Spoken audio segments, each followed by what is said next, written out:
आज का हमारा टॉपिक है कोऑर्डिनेट कोवैलेंट बॉन्ड और उसके बाद डायपोल मोमेंट और फिर हम पढ़ेंगे shape of simple molecules.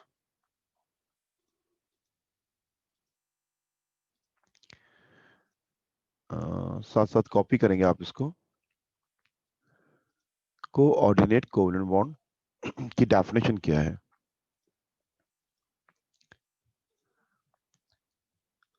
Coordinate covalent bond definition copy करें। A bond in which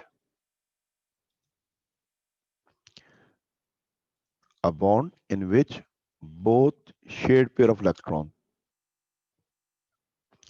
comes from the same atom. Covalent bond is a mutual sharing, but in coordinate covalent bond, both electrons provided by a single atom.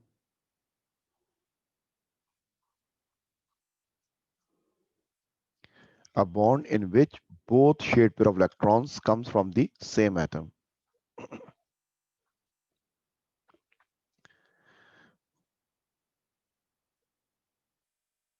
is called coordinate or dative bond.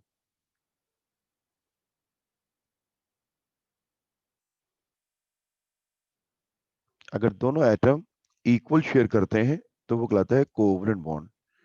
एक atom ने electron दिया, second atom ने भी electron share किया। इस bond में shared pair जो होता है वो एक ही एटम प्रोवाइड करता है।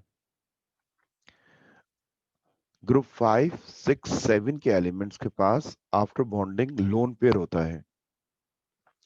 वो लोन पेयर फर्दर वो शेयर करते हैं तो ये बॉन्ड बनता है कोऑर्डिनेट कोवलेंट बॉन्ड। इसको एक और तरह से यूं डिफाइन किया जा सकता है कोऑर्डिनेट कोवलेंट बॉन्ड को, a chemical bond which is formed between lone pair, chemical bond which is formed between lone pair of an atom with empty orbital of another atom. दो एटम की bonding हो रही है जिनमें एक atom के पास खाली ऑर्बिटल है और दूसरा एटम जो है अपना लोन पेयर शेयर करता है। A bond between lone pair and empty orbital of another atom.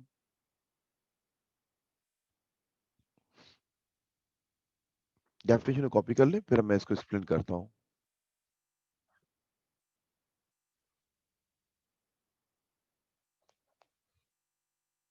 या तो हम यूं कहते हैं कि shared pair provided by a single atom, या फिर यूं कह रहे हैं कि lone pair of an atom with empty orbital of another atom is called coordinate covalent bond. कुछ एग्जांपल्स हैं, इनमें से 3 मैं करवाऊंगा, बाकी 2 आपका होमवर्क होगा, खुद करना है आपको। एग्जांपल में हमारे पास फर्स्ट है अमोनियम आइन, फिर है ऑक्सोनियम आइन, फास्फोरस ऑक्सीक्लोराइड, नाइट्रोमीथेन और AlCl4। इन सब के अंदर कोऑर्डिनेट कोवैलेंट बॉन्ड पाया जाता है। लोई स्ट्रक्चर बनाना हमने लास्ट क्लास में समझा था ना, उसमें चंद एलिमेंट्स है जिनके वैलेंस इलेक्ट्रॉन मैंने कहा था कि याद कीजिएगा कि हाइड्रोजन का वैलेंस इलेक्ट्रॉन 1 होता है, बेरिलियम के 2 होते हैं, बोरॉन के 3 होते हैं, एल्यूमिनियम के 3 होते हैं, कार्बन के 4 होते हैं, नाइट्रोजन और फास्फोरस के वैलेंस इलेक्ट्रॉन 5 है, ऑक्सीजन और सल्फर के 6 है, फ्लोरीन और क्लोरीन के 7 होते हैं। आइए इसमें हम पहले अमोनियम के रेडिकल में कोऑर्डिनेट कोवैलेंट बॉन्ड की फॉर्मेशन को समझते हैं। हेडिंग डालिएगा अमोनियम आइन। अमोनियम, जब अमोनिया का मॉलिक्यूल अपना lone pair H positive ion से शेयर करता है तो ये बनता है अमोनियम आइन। अमोनियम NH4 को कहते हैं अमोनियम आइन।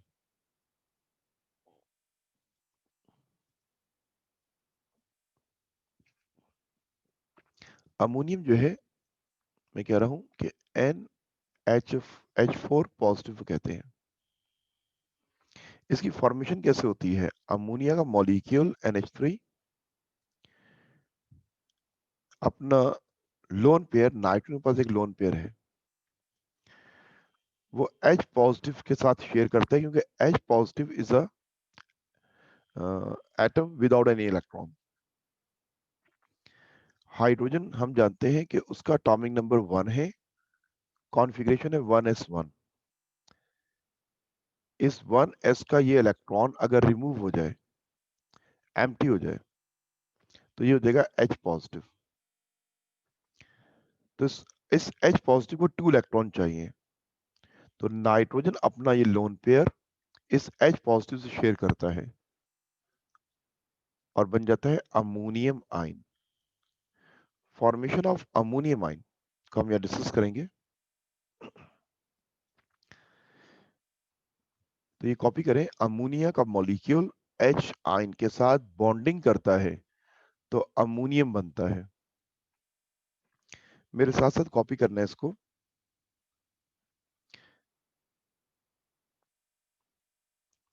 अमोनियम आयन की फॉर्मेशन किससे हो रही है? Ammonia plus H ion. तो अमोनिया का लोएस्ट स्ट्रक्चर क्लास में हमने लास्ट क्लास में ड्रॉ किया था, ammonia NH3 single covalent bond के अंदर ड्रॉ किया था इसको। अब मैं स्टार्ट लेता हूं अमोनिया से। अमोनिया का जो सेंट्रल एटम है वो नाइट्रोजन है, और इस नाइट्रोजन के वैलेंस इलेक्ट्रॉन्स 5 होते हैं। आपको याद है कैसे पुट करते हैं हम? 1 2 3 4 5। इस तरह पुट करें जल्दी से फौरन। नाइट्रोजन के 5 इलेक्ट्रॉन्स, 5 डॉट डाल दीजिए, 5 क्रॉस डाल दीजिए। ये नाइट्रोजन जिसके 5 इलेक्ट्रॉन, और ये नाइट्रोजन हाइड्रोजन के साथ कोवलेंट बॉन्ड बना रहा है। ये हाइड्रोजन का एटम, इस हाइड्रोजन एटम के पास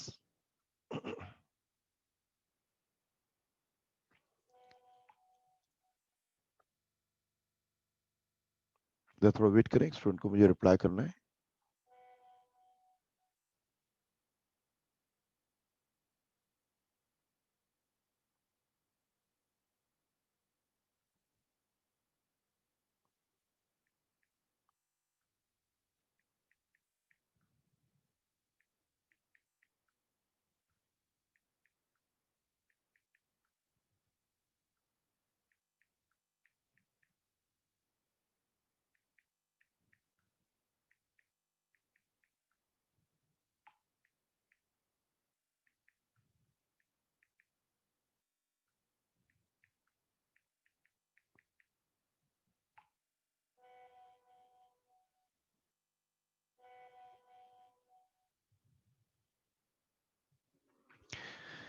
ओके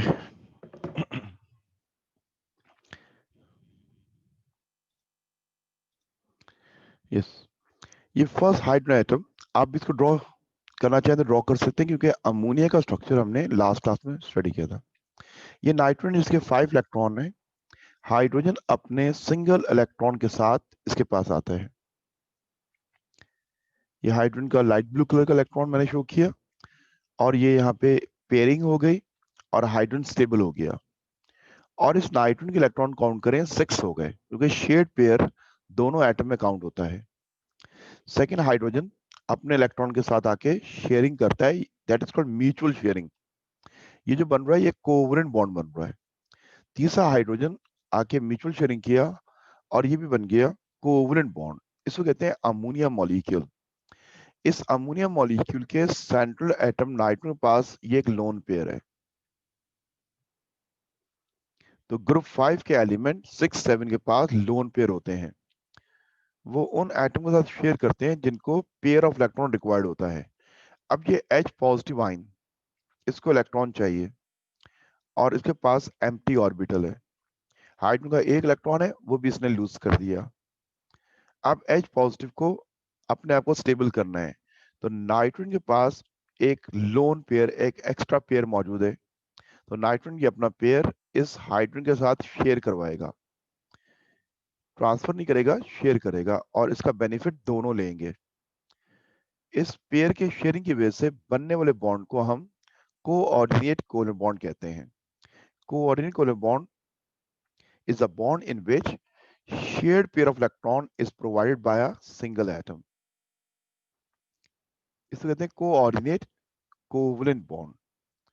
इसके बाद हम इस रेडिकल को यूं लिखते थे, क्योंकि जो म्यूचुअल शेयर्ड पेयर होता है उसके लिए सिंगल डैश डाल देते हैं, लेकिन कोऑर्डिनेट कोवलेंट बॉन्ड के लिए हम एरो यूज करते हैं। एरो यूज करते हैं या फिर हम साइन यूज करते हैं। जो डोनर एटम होता है उसके लिए चार्ज पॉजिटिव डाल देते हैं, और जो एक्सेप्टर होता है उसके लिए चार्ज नेगेटिव, या तो यूं हम चार्ज पुट कर देते हैं। कोऑर्डिनेट कोवलेंट बॉन्ड के लिए एरो, या फिर डोनर एटम के लिए पॉजिटिव और एक्सेप्टर के लिए नेगेटिव। और ये एक रेडिकल है। एच पॉजिटिव का जो चार्ज था वो अब इस पूरे रेडिकल ने शेयर किया हुआ है, इसलिए हम ब्रैकेट के बाहर पॉजिटिव डालते हैं। ये पॉजिटिव चार्ज जो एच पॉजिटिव था अब वो पूरे रेडिकल पे मौजूद है। कॉपी कर लें इसको जल्दी से।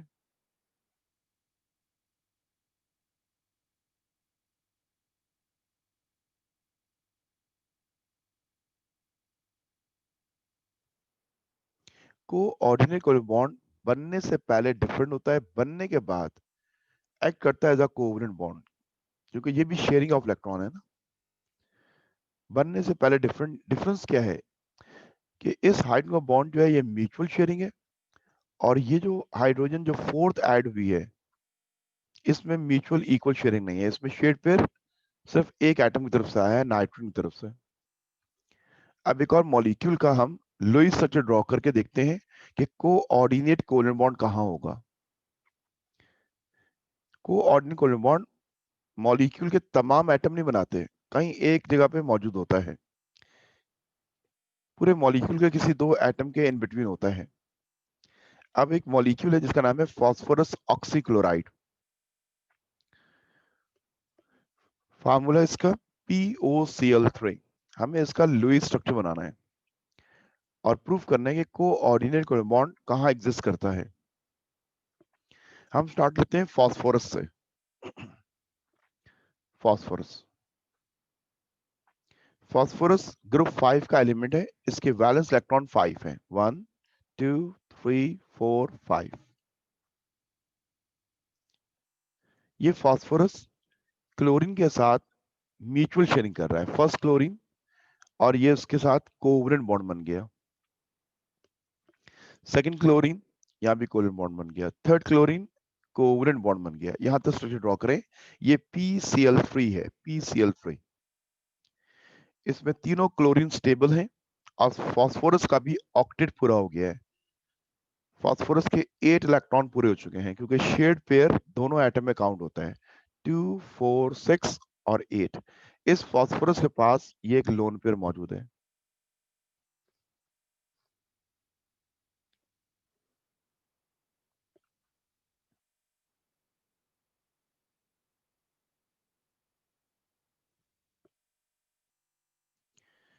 अब ऑक्सीजन का एक एटम है और उसको पेयर चाहिए। ऑक्सीजन के एटम को एक इलेक्ट्रॉन पेयर चाहिए, तो फास्फोरस इस ऑक्सीजन के साथ कोऑर्डिनेट कोवलेंट बॉन्ड बनाकर ऑक्सीजन को स्टेबल कर लेगा, अपने साथ ऐड कर लेगा। फास्फोरस ऑक्सीजन के साथ कोवलेंट बॉन्ड नहीं बनाएगा, क्योंकि फास्फोरस का ऑक्टेट पूरा हुआ है। अब ये ऑक्सीजन के साथ बॉन्ड कैसे बनाए, इसको स्टेबल कैसे करे ऑक्सीजन को। तो यहाँ जो बॉन्ड बन रहा है वो कोऑर्डिनेट कोवलेंट बॉन्ड बन रहा है बिटवीन फास्फोरस एंड ऑक्सीजन। तो फास्फोरस ने अपना ये लोन पेयर ऑक्सीजन के साथ शेयर किया और बॉन्ड बन गया कोऑर्डिनेट कोवलेंट बॉन्ड। कॉपी कर लें इसको।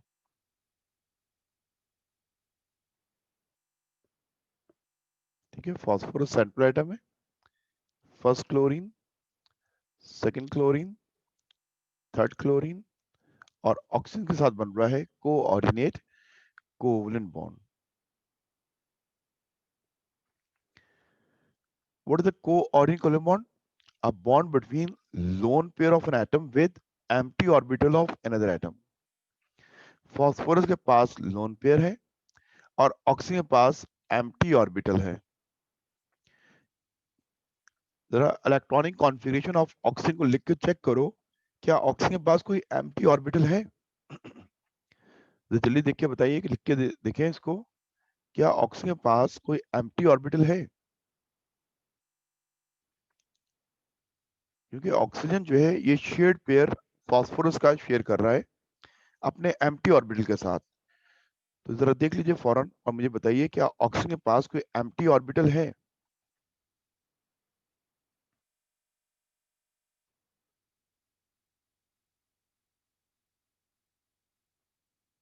जल्दी से रिप्लाई करें इसको।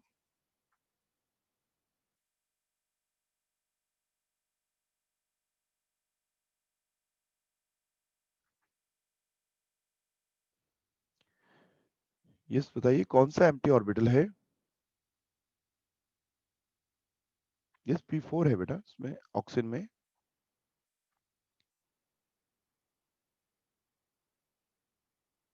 जब वेरी करें टू pz ऑर्बिटल्स का एम्प्टी है। गुड बेटा। कुछ लोगों को अगर ये समझ में नहीं आ रहा मैं इसको जरा एक्सप्लेन कर दूं ये कैसा एम्प्टी ऑर्बिटल होता है।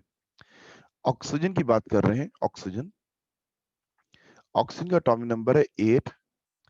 ऑक्सीजन की इलेक्ट्रॉनिक कॉन्फ़िगरेशन है 1s2 2s2 2px2 2py1 and 2pz1।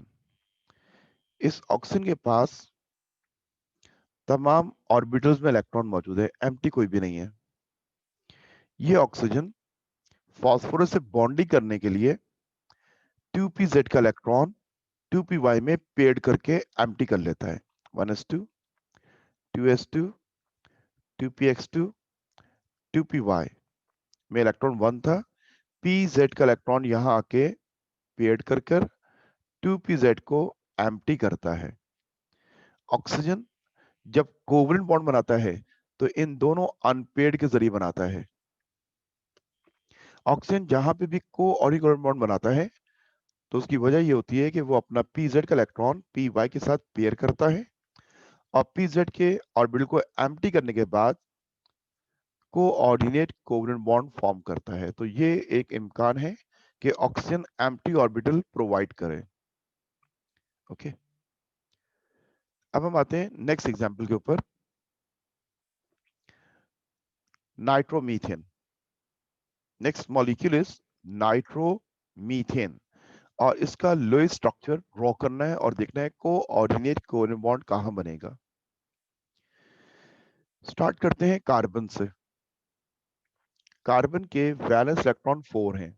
1 2 3 4। मेरे साथ साथ ड्रॉ करें। ये कार्बन है जिसके 4 वैलेंस इलेक्ट्रॉन हैं।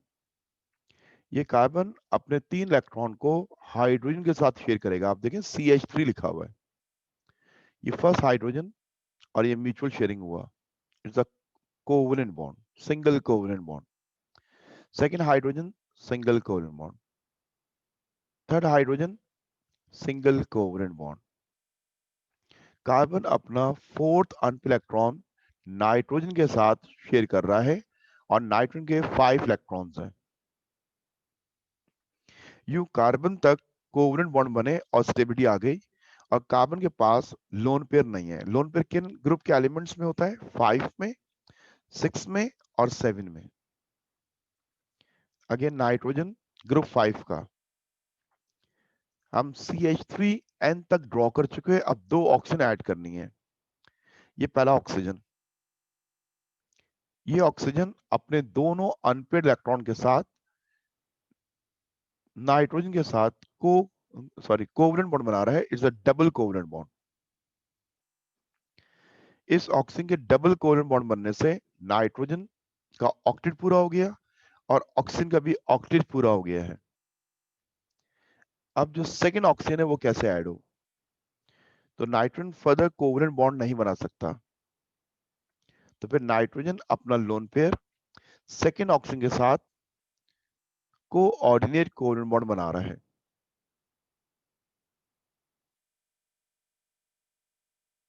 यूं ये मॉलिक्यूल बनता है नाइट्रोमीथेन।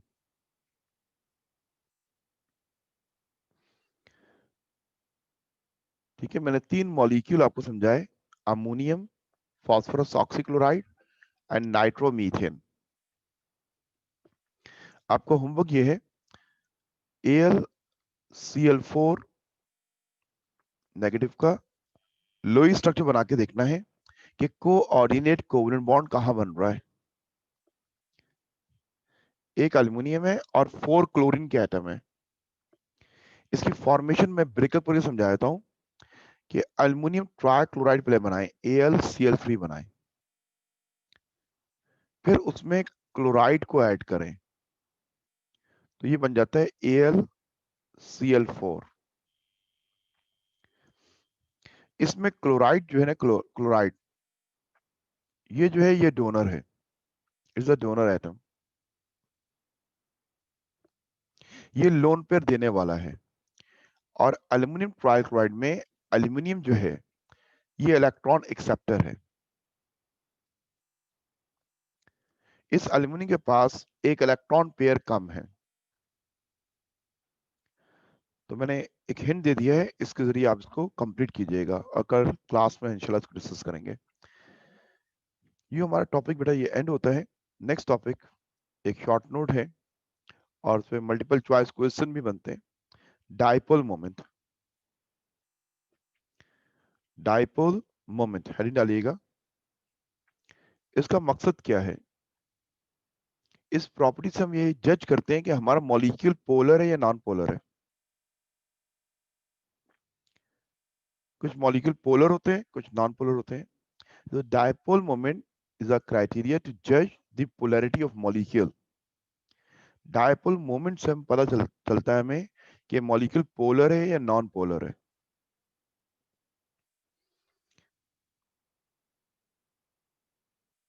डाइपोल मोमेंट का मकसद क्या है पहले ये नोट कर लें। It is the criteria to जज द पोलैरिटी ऑफ मॉलिक्यूल।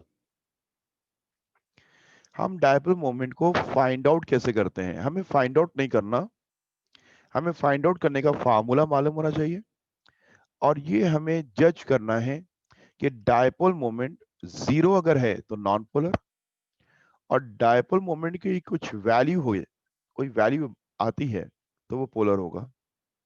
क्या वैल्यू आती है? वैल्यू कैलकुलेट नहीं करनी, कैलकुलेशंस नहीं है, सिर्फ ये जज करना है कि डाइपोल मोमेंट यहाँ जीरो है या जीरो नहीं है।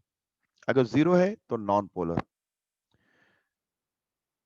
दोबारा सुन लें, डाइपोल मोमेंट क्या है? It is a criteria to जज द पोलैरिटी ऑफ मॉलिक्यूल। इससे हमें पता चलता है कि हमारा मॉलिक्यूल पोलर है या नॉन पोलर है।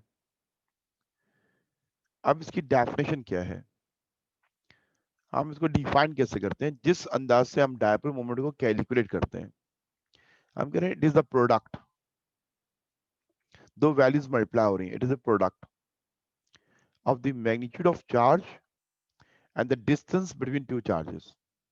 इन दो वैल्यूज के प्रोडक्ट को डायपोल मोमेंट कहते हैं।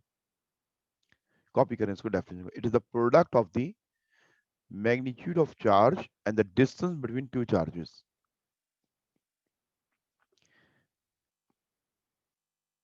मॉलिक्यूल में जो एटम है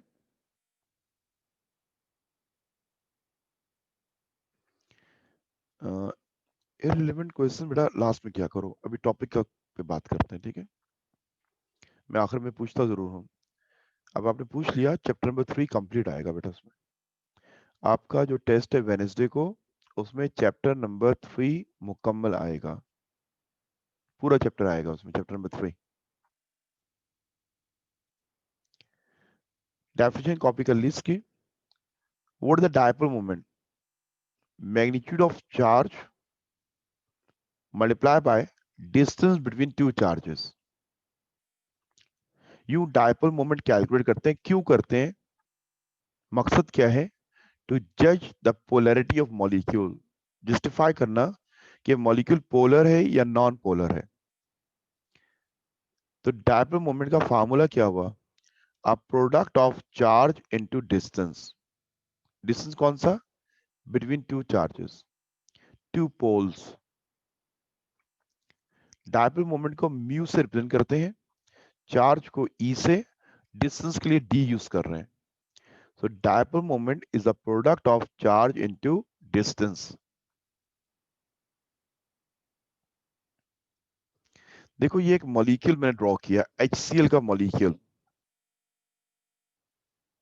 ये चार्ज कैसे डेवलप होता है, ये चार्ज की वैल्यू जो है ना, ये कैसे डेवलप होती है, इसके बारे में कैसे मालूम होता है? डिफरेंस ऑफ इलेक्ट्रोनेगेटिविटी से। जो दो एटम बॉन्ड बना रहे हैं ना, उनमें इलेक्ट्रोनेगेटिविटी का डिफरेंस डिफरेंस अगर more than 1.7 sorry more than 0.4 है तो वो बॉन्ड पोलर होगा। दो एटम जो बॉन्ड बना रहे हैं, कोवलेंट बॉन्ड बना रहे हैं, आयनिक बॉन्ड तो पोलर होते हैं। आयनिक बॉन्ड में तो इलेक्ट्रॉन ट्रांसफर हो जाता है, एक पॉजिटिव एक नेगेटिव, तो चार्ज आ जाता है। कोवलेंट बॉन्ड में ये चार्ज क्रिएट होगा, पॉजिटिव किस पे होगा, नेगेटिव किस पे होगा। देखो एच पे पॉजिटिव नजर आ रहा है, ये partial positive, is a partial negative. ये चार्ज ऑन द एटम जो है, it depends on the difference of electronegativity. If it is more than 0.4 तो वो बॉन्ड पोलर होगा। अब हाइड्रोजन के दो एटम हैं, इनमें डिफरेंस ऑफ इलेक्ट्रोनेगेटिविटी जो है वो 0 है। मैंने कहा 0.4 से अगर डिफरेंस ज्यादा है तो बॉन्ड पोलराइज हो जाता है। हाइड्रोजन की इलेक्ट्रोनेगेटिविटी है 2.1 और क्लोरीन की है 3.0। आप देखिए डिफरेंस क्या आ रहा है, डिफरेंस इज 0.9। इसलिए ये जो बनने वाला बॉन्ड पोलराइज है। जिसकी इलेक्ट्रोनेगेटिविटी कम होगी वो पॉजिटिव पोल होगा, जिसकी ज्यादा होगी वो नेगेटिव पोल होगा। ये जो चार्ज की वैल्यू है जरूर, उसको मल्टीप्लाई करते हैं इस डिस्टेंस से, तो ये बनता है dipole moment. What is the dipole moment? Charge multiply by distance between two charges. Okay, definition देखिए आपने क्या है, it is the product of magnitude of charge and the distance between two charges. Formula क्या है, mu is equal to charge multiply by distance. Dipole moment को हम इस arrow से रिप्रेजेंट करते हैं। एरो की टेल जो है वो पॉजिटिव है और उसको हेड को हम पॉइंट करते हैं टुवर्ड नेगेटिव पोल। किसी भी मॉलिक्यूल में जब डायपोल मोमेंट को हम पॉइंट करेंगे, वो पॉजिटिव से नेगेटिव पोल पे करेंगे। जैसे वाटर मॉलिक्यूल, H2O का molecule is a water molecule. इस वाटर मॉलिक्यूल में एटम्स के दरमियान डिफरेंस जो है 0.4 से ज्यादा है इलेक्ट्रोनेगेटिविटी का, इसलिए हाइड्रोजन पे पॉजिटिव पोल आ रहा है और ऑक्सीजन पे नेगेटिव पोल आ रहा है। अब इस बॉन्ड का जो डायपोल मोमेंट है, इस बॉन्ड का डायपोल मोमेंट वो पॉजिटिव से नेगेटिव पोल की तरफ रिप्रेजेंट होगा। और इस वाले बॉन्ड, सेकंड बॉन्ड का डायपोल मोमेंट जो है, ये इस एरो से रिप्रेजेंट करेंगे। तो डायपोल मोमेंट को एरो से रिप्रेजेंट करते हैं, उसकी टेल पॉजिटिव होती है और हेड जो है वो पॉइंटेड होता है toward negative pole. Dipole moment is usually indicated by an arrow. Dipole moment को हमेशा एक एरो से रिप्रेजेंट करते हैं, having a positive on the tail above the molecule and pointing toward the negative end. Copy करें जल्दी से इसको। Dipole moment is usually indicated by an arrow. इसको एरो से रिप्रेजेंट क्यों करते हैं? Because dipole moment is a vector quantity, ये डायरेक्शनल बेस्ड है।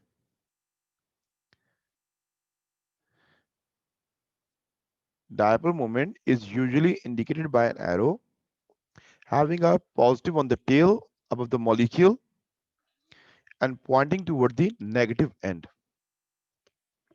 इसमें एक बात जो सबसे अहम है वो याद रखनी है, it is a vector quantity. Dipole moment का यूनिट क्या है? 2 यूनिट्स होते हैं, एसआई यूनिट और कॉमन यूनिट। डायपोल मोमेंट का एसआई यूनिट आप इसके फॉर्मूले से ड्राइव कर लें। चार्ज का एसआई यूनिट क्या है? Coulombs, distance, metre. इसलिए इसका एसआई यूनिट क्या होगा? Coulombs metre. और कॉमन यूनिट जो है डी बाय और कूलम मीटर में क्या रिलेशन है? तो ये मल्टीपल चॉइस क्वेश्चन में वैल्यू पूछी जाती है, इसलिए याद रखिएगा कि 1 debye is equal to 3.335 10 raised to power minus 30 coulombs meter. 1 d by is equal to 3.335 into 10 raised to power minus 30 coulombs meter.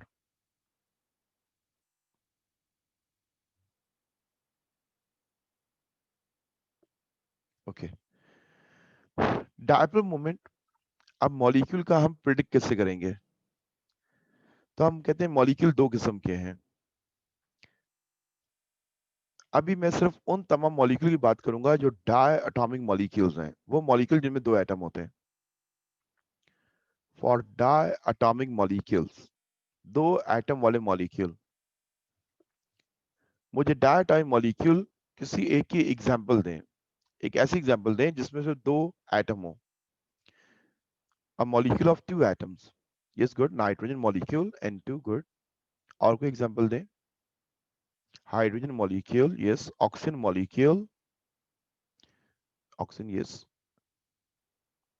Hydrogen, oxygen, nitrogen, chlorine, chlorine, yes. HCl, diatomic molecule. ये जरूरी नहीं कि दोनों same हो। Diatomic molecule ये है कि a molecule contain two atoms. Okay, good.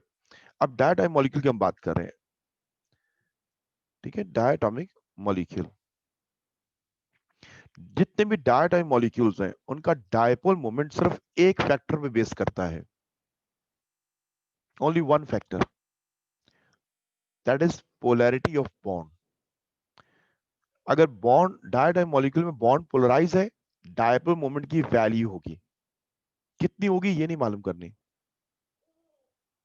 बात समझ रहे? कितनी वैल्यू होगी, क्या डायपोल मोमेंट की वैल्यू कैलकुलेट नहीं करनी, बस ये जज करना है कि डायपोल मोमेंट होगा या जीरो होगा। वो डायपोल मोमेंट डायटोमिक मॉलिक्यूल में सिर्फ एक फैक्टर बेस करता है, पोलैरिटी ऑफ बॉन्ड। अगर बॉन्ड पोलराइज है तो डायपोल मोमेंट होगा, वो पोलर है। अगर बॉन्ड पोलराइज नहीं है तो डायपोल मोमेंट जीरो होगा, वो नॉन पोलर होगा। पोलैरिटी ऑफ बॉन्ड के बारे में मैंने क्या बताया कि बॉन्ड पोलराइज कब होगा? When the difference is more than 0.4। जब भी किसी मॉलिक्यूल में एटम के दरमियान डिफरेंस 0.4 से ज्यादा है, वो बॉन्ड पोलराइज है और वहां डायपोल मोमेंट की कुछ वैल्यू होगी। अब मिसाल के तौर पे हम पहले बात करते हैं वो डायटाइप मॉलिक्यूल जो होमोन्यूक्लियर है। All homonuclear diatomic molecules are non-polar because their dipole moment is zero. जितने भी होमोन्यूक्लियर डायटोमिक मॉलिक्यूल हैं वो सब के सब नॉन पोलर हैं। क्यों नॉन पोलर हैं? क्योंकि उनका डायपोल मोमेंट क्या होता है? जीरो होता है। ये एग्जांपल है उन डायटोमिक मॉलिक्यूल्स की जो होमोन्यूक्लियर हैं। इनका बॉन्ड पोलराइज नहीं है, इसलिए डायपोल मोमेंट जीरो हो जाएगा। डायपोल मोमेंट क्या था? Dipole moment is a product of charge into distance. जब चार्ज जीरो होगा, डिस्टेंस जितना भी हो, product is zero. So diatomic molecule जितने भी हैं उनका डायपोल मोमेंट पोलैरिटी पे डिपेंड कर रहा होता है। अब होमोन्यूक्लियर मॉलिक्यूल्स नॉन पोलर इसलिए हैं क्योंकि उनका डायपोल मोमेंट जीरो है। और डायपोल मोमेंट क्यों जीरो है? क्योंकि उनमें डिफरेंस ऑफ इलेक्ट्रोनेगेटिव जीरो आ रही होती है, चार्ज नहीं होता है, इसलिए इनका डायपोल मोमेंट जब भी देखेंगे वो जीरो होगा। इसलिए ये मॉलिक्यूल्स जो हैं ये क्या कहलाते हैं? Non polar. हाइड्रोजन कैसा है? Non polar. Oxygen non polar, chlorine non polar, nitrogen non polar. ये मॉलिक्यूल नॉन पोलर क्यों है? Because they are homonuclear diatomic molecule. अब हम सेकंड बात करते हैं हेटेरोन्यूक्लियर डायटोमिक मॉलिक्यूल्स। वो तमाम मॉलिक्यूल जो डायटोमिक है लेकिन दोनों डिफरेंट एटम है, वो सब के सब पोलर होंगे। उन सब की डायपोल मोमेंट की वैल्यू जरूर होगी। अब वो क्या वैल्यू होगी वो हमें कैलकुलेट नहीं करनी है, हमें एग्जाम में डायपोल मोमेंट की वैल्यू कैलकुलेट नहीं करनी है या पुट करनी है, सिर्फ ये प्रेडिक्ट करना है डायपोल मोमेंट 0 होगा या dipole moment has some value. अब ये मॉलिक्यूल जो है ये भी डायटोमिक है but hetero nucleo diatomic molecules हैं। HCl की मिसाल ले लीजिए, या बॉन्ड पोलराइज है तो charge of the atom multiply by the distance, तो डायपोल मोमेंट का कुछ वैल्यू आएगा। ओके, तो ये हो गया अबाउट डायटोमिक मॉलिक्यूल, इनको तो हमने डिस्कस कर लिया। अब हम बात करेंगे पॉली एटॉमिक मॉलिक्यूल्स की, जिनमें 2 से ज्यादा एटम होते हैं, तो उनका डायपोल मोमेंट कैसे कैलकुलेट होता है।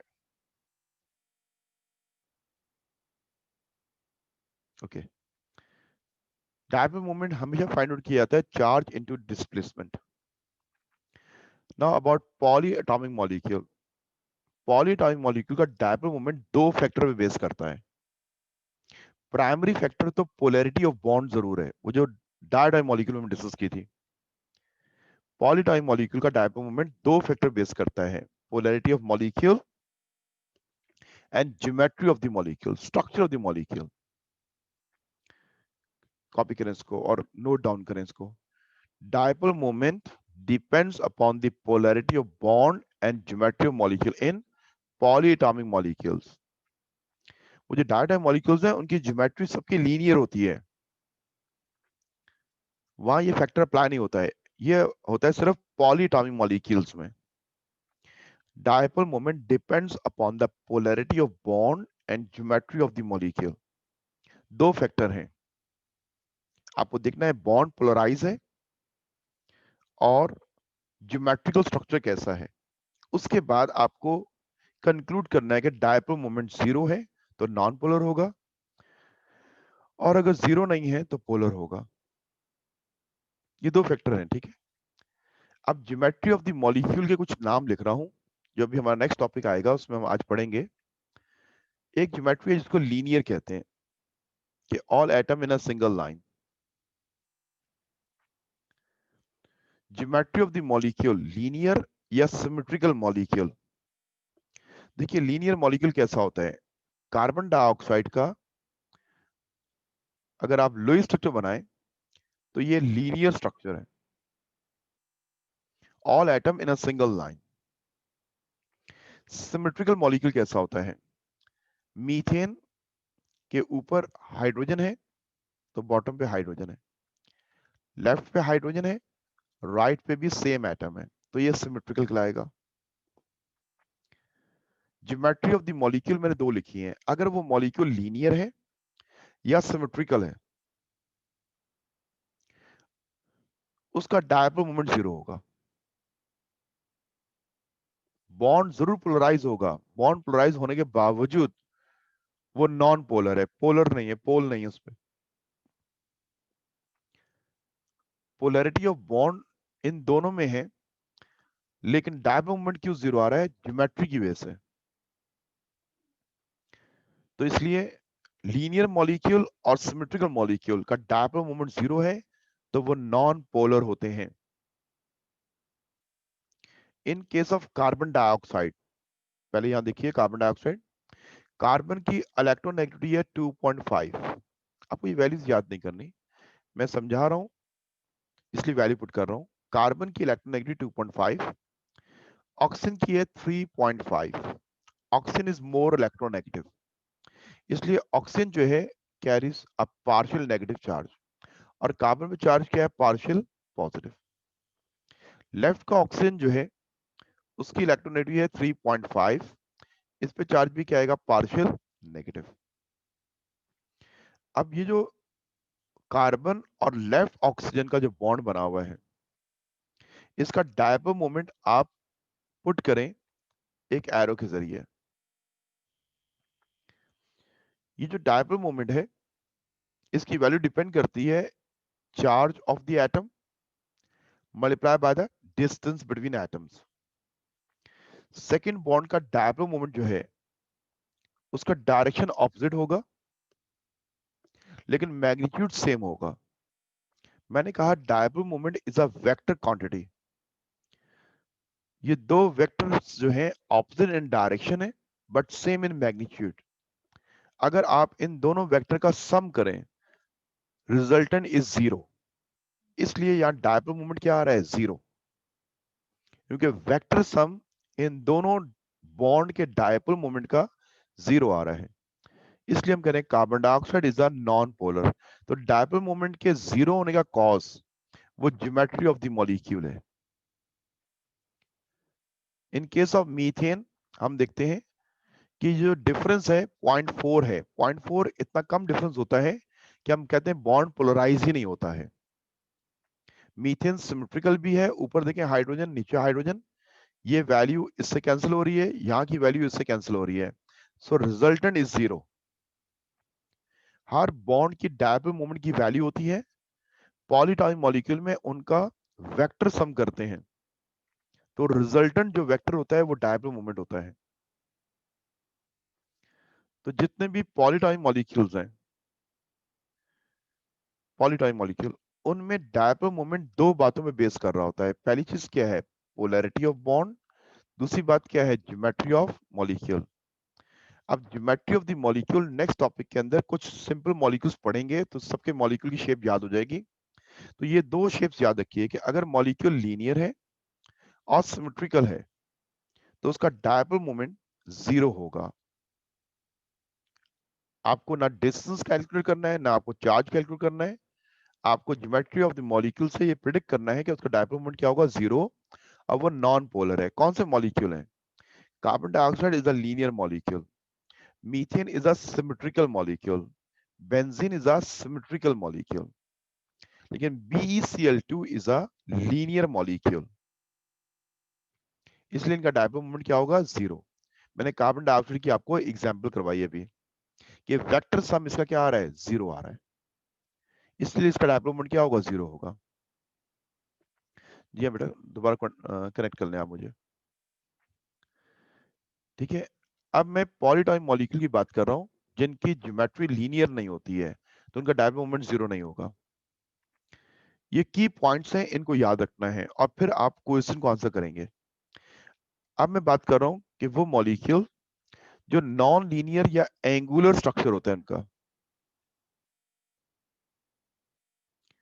या अनसिमेट्रिकल मॉलिक्यूल्स जो हैं, उनका वो पोलर होते हैं क्योंकि उनकी डायपोल मोमेंट की कुछ वैल्यू होती है। उनका डायपोल मोमेंट 0 नहीं आ रहा होता है। मिसाल के तौर पे ये कुछ मॉलिक्यूल्स हैं। अब ये देखिएगा, वाटर मॉलिक्यूल मैंने ड्रॉ किया, वाटर मॉलिक्यूल, ये तो एक पिक्चर है। मैं दोबारा ड्रॉ करके बताता हूं, जैसे HO और H। एक डायपोल मोमेंट इस बॉन्ड का जो है वो इस डायरेक्शनल पे है, और सेकंड डायपोल मोमेंट जो है वो ये डायरेक्शन है उसकी। आप इन दोनों वेक्टर का सम करें, देखिए दोनों वेक्टर का, एक वेक्टर ये है, दूसरा वेक्टर ये है। अगर आप इनका सम करेंगे ना, vector sum, head to tail rule जो अप्लाई करते हैं हम, जब मैं इन दोनों वेक्टर का सम करता हूं तो ये इस मॉलिक्यूल का रिजल्टेंट वेक्टर आ जाता है। ये है dipole moment of the molecule. Red colour में जो मैंने मार्क किए हैं वो डायपोल मोमेंट जरूर है, वो बॉन्ड के हैं।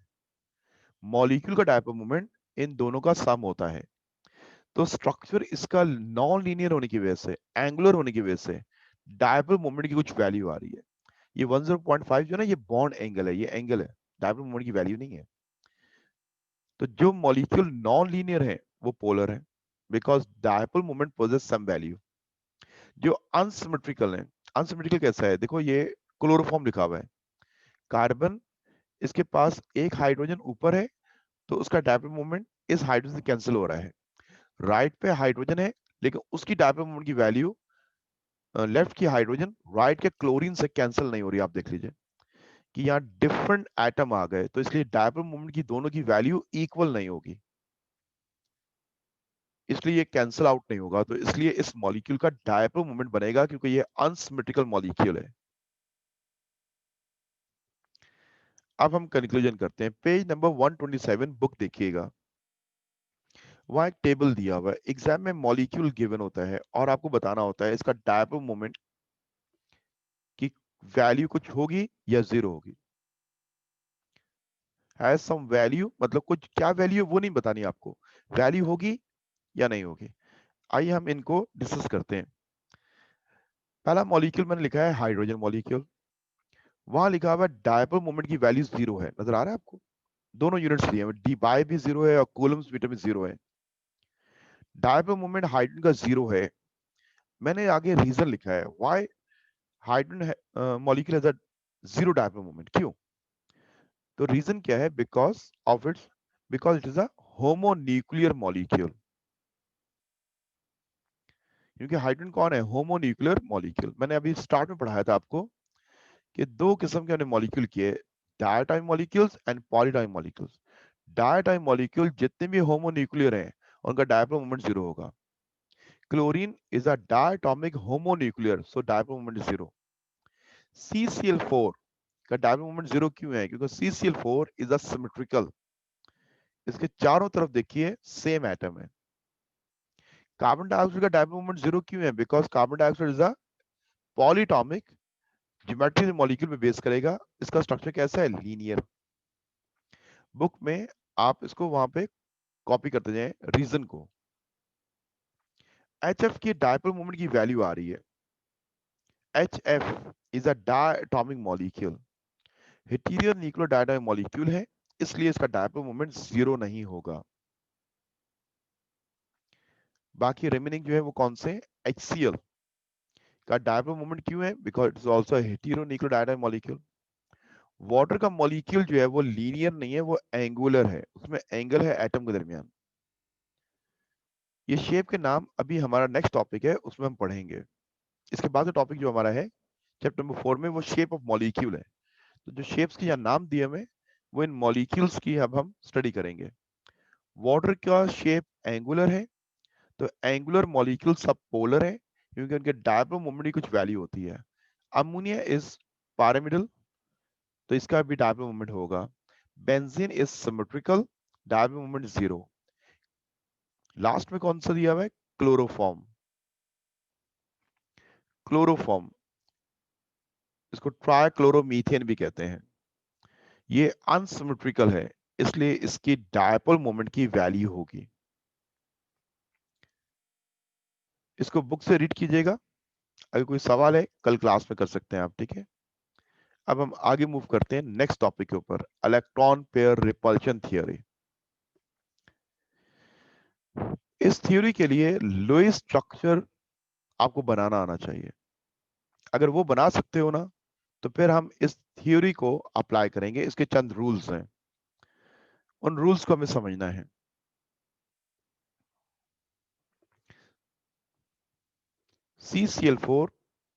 CCl4 सिमेट्रिकल है। CCl4 कार्बन, इस क्लोरीन का बॉन्ड का डायपोल मोमेंट इस बॉटम वाले क्लोरीन से कैंसिल हो जाएगा, क्योंकि same atom, same polarity, same distance, vector जो है वेक्टर ऑपोजिट डायरेक्शन के सम करेंगे तो रिजल्टेंट 0 होगा।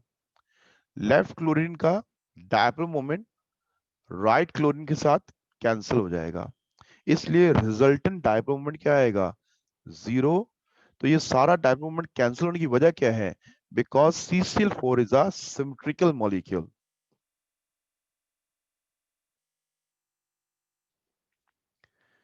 Okay, electron pair repulsion theory. इस थ्योरी में इलेक्ट्रॉन पेयर को इस्तेमाल करना है। तो अगर आपको लुईस स्ट्रक्चर बनाना आता है, तो आप इलेक्ट्रॉन पेयर रिपल्शन थ्योरी को समझ सकते हैं। जल्दी से अमोनिया का मॉलिक्यूल ड्रॉ करो और मुझे उसके सेंट्रल एटम के इलेक्ट्रॉन पेयर काउंट करके बताओ कितने हैं। अमोनिया का लुईस स्ट्रक्चर ड्रॉ करें और उसमें देखिए कि सेंट्रल एटम जो नाइट्रोजन है उसके इलेक्ट्रॉन पेयर कितने हैं।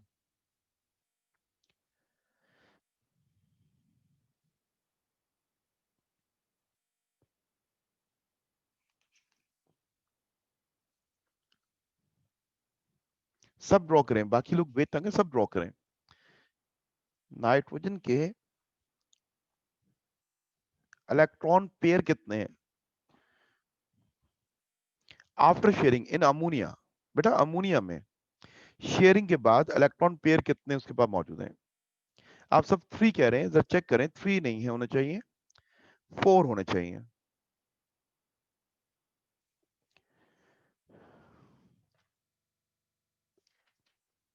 आप सब ने मुझे रिप्लाई 3 किया है। मैंने अमोनिया की बात की है। इस थ्योरी के लिए कोवलेंट बॉन्ड जो हमने लास्ट क्लास में स्टडी किया था ना, मैंने कहा था लुईस स्ट्रक्चर, उसी को हम इस्तेमाल करेंगे शेप ऑफ द मॉलिक्यूल में। तो शेप भी आज पढ़ लेंगे। तो पिछले टॉपिक में हम जो शेप का नाम यूज कर रहे थे, तो वो आपको समझ में आ जाएगा। शेप से आप प्रिडिक्ट करते हैं डायपोल मोमेंट को। देखो अमोनिया का सेंट्रल एटम कौन है? नाइट्रोजन। नाइट्रोजन के वैलेंस इलेक्ट्रॉन कितने होते हैं? 5 5। फर्स्ट हाइड्रोजन के साथ म्यूचुअल शेयरिंग हुई और ये बन गया शेयर्ड पेयर। सेकेंड हाइड्रोजन से म्यूचुअल शेयरिंग, थर्ड हाइड्रोजन से म्यूचुअल शेयरिंग। अब बताइए कि इस नाइट्रोजन के इलेक्ट्रॉन पेयर कितने? पेयर पेयर देखिए, आपने काउंट किया, बॉन्ड पेयर काउंट किए, और बॉन्ड पेयर इस नाइट्रोजन के 3 हैं।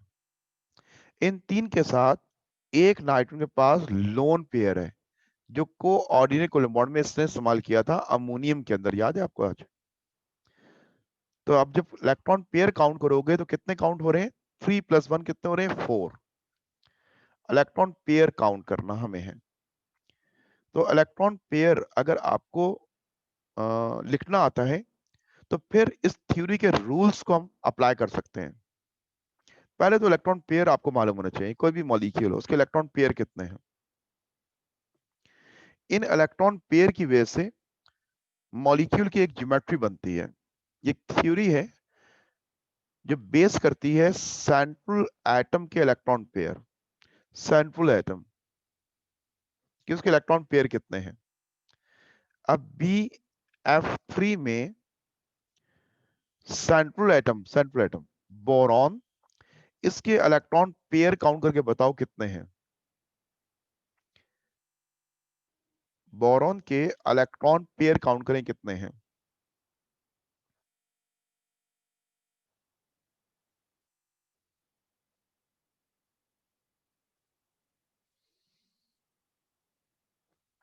यस, मैं वेट कर रहा हूं, जल्दी से रिप्लाई करें इसका। BF3 में boron is a central atom और उसके इलेक्ट्रॉन पेयर कितने हैं? 3। बोरॉन के 3 इलेक्ट्रॉन पेयर हैं, 1 2 एंड 3। इलेक्ट्रॉन पेयर के लिए हम एक डैश यूज करते हैं जिसको सिंगल कोवेलेंट बॉन्ड कहते हैं। तो 3 इलेक्ट्रॉन पेयर हैं। सेंट्रल एटम के इलेक्ट्रॉन पेयर काउंट या तो 2 आएगा, या 3 आएगा, या 4 आएगा। इस इलेक्ट्रॉन पेयर के काउंट से आप शेप प्रिडिक्ट करते हैं। 2 का शेप क्या होगा, 3 का क्या होगा, 4 का क्या होगा। Shape of simple molecule, all molecules को नहीं पढ़ रहे, शेप ऑफ सिंपल मॉलिक्यूल्स की हम प्रोडक्शन कर रहे हैं। ये टॉपिक है पेज नंबर 142 बुक में, पेज नंबर 142 एंड 143। इसकी रीडिंग करनी है अभी क्लास के बाद, और अगर कोई कंफ्यूजन होगा तो कल क्लास में पूछेंगे। अभी तो ज़ाहिर है टॉपिक में जो सवाल जहन में आ रहा है वो साथ साथ पूछेंगे मुझसे, लेकिन रीडिंग करने के बाद कोई सवाल रह जाए तो कल क्लास में पूछिएगा।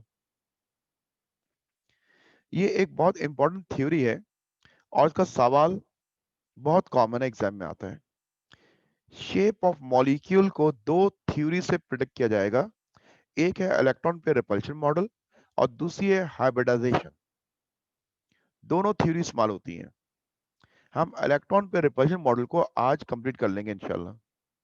Okay, electron pair repulsion model को एक और नाम भी दिया जाता है, वेस्पर। VSEP, VSEPR theory. क्या मतलब इसका? Valence shell electron pair repulsion theory. VSEPR theory क्या है? Valence shell electron pair repulsion, VSEPR की मीनिंग है। अगर एग्जाम में लिखा हो ना, predict the shape of molecule according to electron pair repulsion theory, या predict the shape of molecule according to VSEPR theory, तो ये एक ही बात है। ओके, इस थ्योरी को हम इस्तेमाल करते हैं to predict the shape of simple molecules. Molecules की शेप्स प्रिडिक्ट करते हैं। देखिए पहली शेप का नाम क्या है, आपको ये 5 नेम याद रखने हैं, 5 नेम है बस। शेप शेप ऑफ मॉलिक्यूल्स 5 हमें याद करने हैं। पहला है लीनियर। लीनियर एक बहुत आसान सी शेप होती है जिसमें जो सेंट्रल एटम होता है उससे अटैच एटम जो है वो 180 के एंगल पे होते हैं, तो इट इज अ लीनियर।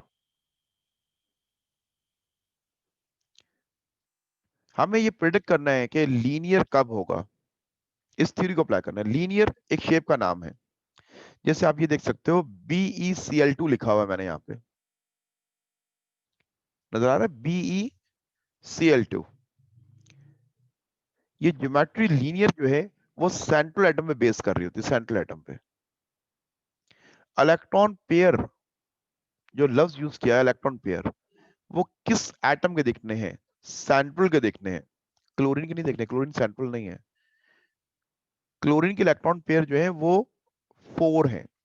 मैंने बाकी इसके जो लोन पेयर है वो शो नहीं किए यहाँ पे। आपको जो इलेक्ट्रॉन पेयर देखने होते हैं किसके दिखने होते हैं, सेंट्रल एटम के दिखने होते हैं। तो पहली ज्योमेट्री है उसका नाम क्या है, linear. Second shape is called trigonal. Trigonal planar, plane पे ड्रॉ होगा, 2 डायमेंशनल, 120 का एंगल होगा, that shape is called trigonal. जैसे आप ये शेप देख रहे हैं, it is a trigonal planar. उस शेप की ज्योमेट्री में बॉन्ड एंगल क्या होगा ये हमें याद रखना है। लीनियर में बॉन्ड एंगल कितना है, मैंने बताया 180 डिग्री। ट्राइगोनल प्लेनर में बॉन्ड एंगल कितना होता है, 120 डिग्री। जैसे BF3 is a trigonal planar structure. पहले शेप के नाम से सुन लें, ठीक है। अब हम बात करते हैं, third name of the shape is called tetrahedral. Tetrahedral,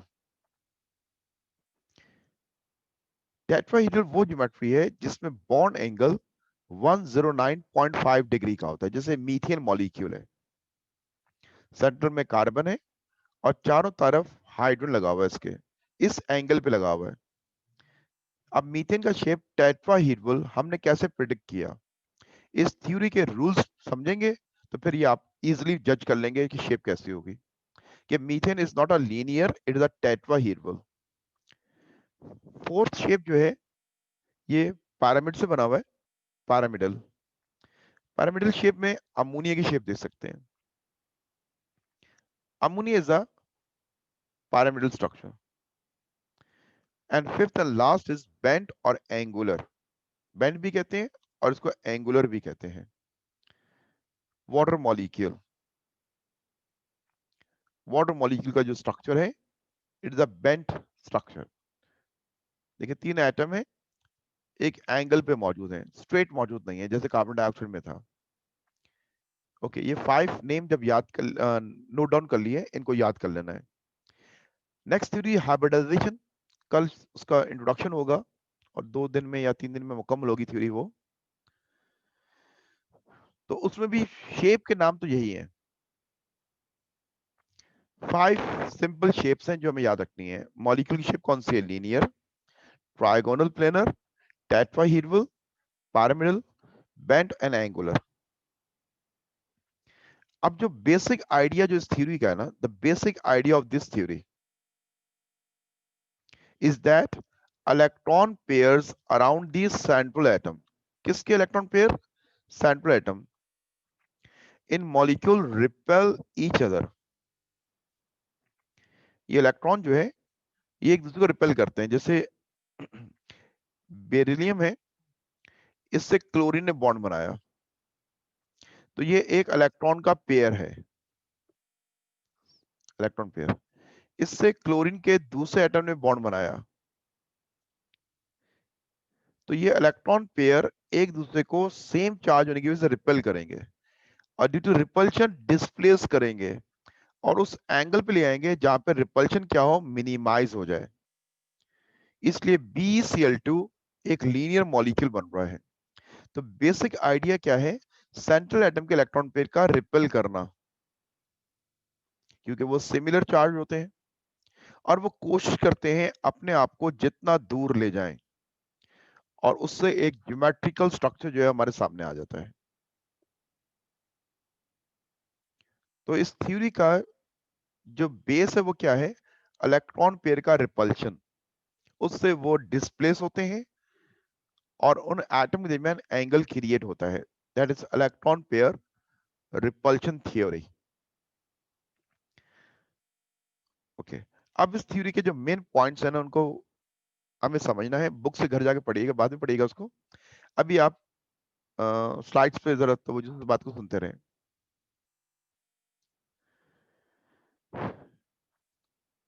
electron pair repulsion theory के जो मेन पॉस्टुलेट्स जो हैं, ये लिखने के लिए भी आते हैं एग्जाम में। एक तो शेप प्रेडिक्ट करनी होती है सिर्फ, वो एक अलग सवाल होता है, और इस थ्योरी के पॉइंट्स जो हैं ये एक अलग सवाल है। तो मैं इसके पॉइंट्स जो है वो समझा रहा हूँ। बुक में दिया हुआ है पेज नंबर 143 पे, पेज नंबर 143। तमाम स्टूडेंट्स बुक को पास रख लें। किसी के पास अगर बुक नहीं है तो मुझे वेट का रिप्लाई कर दे, तो मैं थोड़ी देर उसका वेट करूंगा। बुक सबके पास होनी चाहिए, तो इससे हम टाइम सेव कर लेंगे। कि आपको बुक से नोट डाउन करना है या नोट से स्टडी करना है इसको?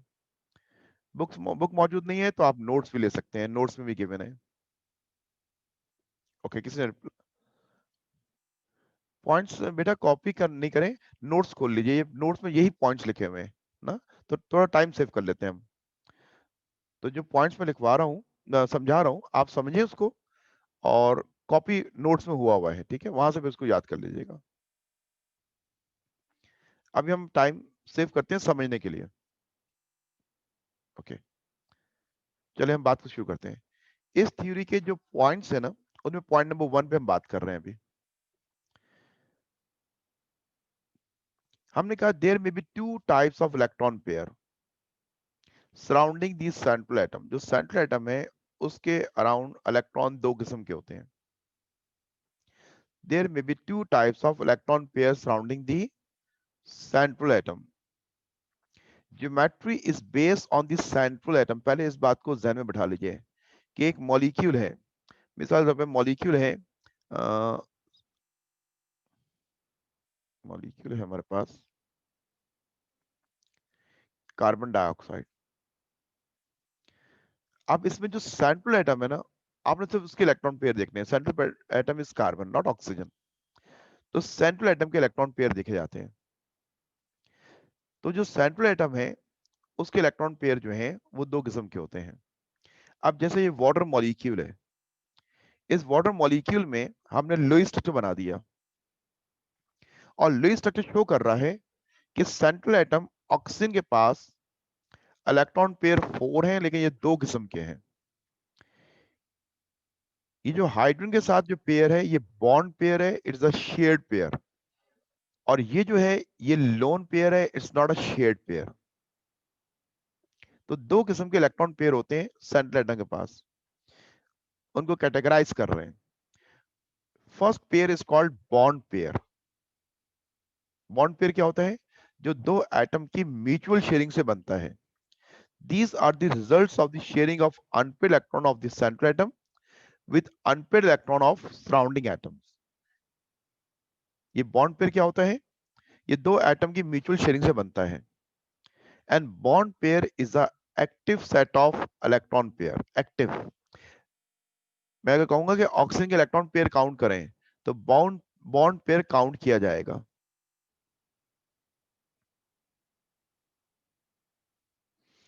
जब भी किसी मॉलिक्यूल का लुईस स्ट्रक्चर ड्रॉ कर लोगे, तो उसके सेंट्रल एटम के जो बॉन्ड पेयर हैं वो एक्टिव सेट कहलाते हैं। मीन वो ज्योमेट्री में कंसिडर किए जाते हैं, उनको एक्टिव करने को काउंट करना है।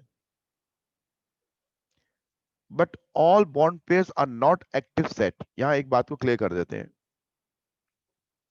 बॉन्ड पेयर सेंट्रल एटम का काउंट करते हैं, यहां कहा जा रहा है एक्टिव सेट। लेकिन यहां एक बात हम ऐड करते हैं जो थ्योरी के लास्ट में दी हुई है, उसको यही हम कंसिडर करते हैं। बॉन्ड पेयर बेटा दो किस्म का होता है। बॉन्ड जो होता है, जैसे मैं कहता हूं हाइड्रोजन में सिंगल बॉन्ड है, single is called sigma. Single को क्या कहते हैं हम? सिग्मा कहते हैं बॉन्ड। ये कल की थ्योरी जो हाइब्रिडाइजेशन है उसमें ये टर्म यूज करेंगे कोवलेंट बॉन्ड की। Single is called sigma. Oxygen में सिंगल नहीं है, डबल है। डबल जो होता है उसमें एक सिग्मा होता है और दूसरा बॉन्ड जो है वो पाई होता है। इस ऑक्सीजन के एटम के दरमियान दो इलेक्ट्रॉन पेयर हैं, दो बॉन्ड पेयर हैं, दोनों शेयर्ड पेयर हैं ऑक्सीजन में। लेकिन pi bond pair is not an active bond pair, उसको काउंट नहीं करते। Bond pair results by the sharing of electron between two atoms, और इसको हमने कहा एक्टिव सेट। लेकिन यहां पे हमने एक सब पॉइंट ऐड कर दिया कि वो बॉन्ड पेयर जो पाई है वो एक्टिव नहीं है, वो काउंट नहीं करेंगे। अब नाइट्रोजन के अंदर ट्रिपल कोवलेंट बॉन्ड है, तीन बॉन्ड पेयर हैं। क्या आप नाइट्रोजन के थ्री काउंट करेंगे? नो।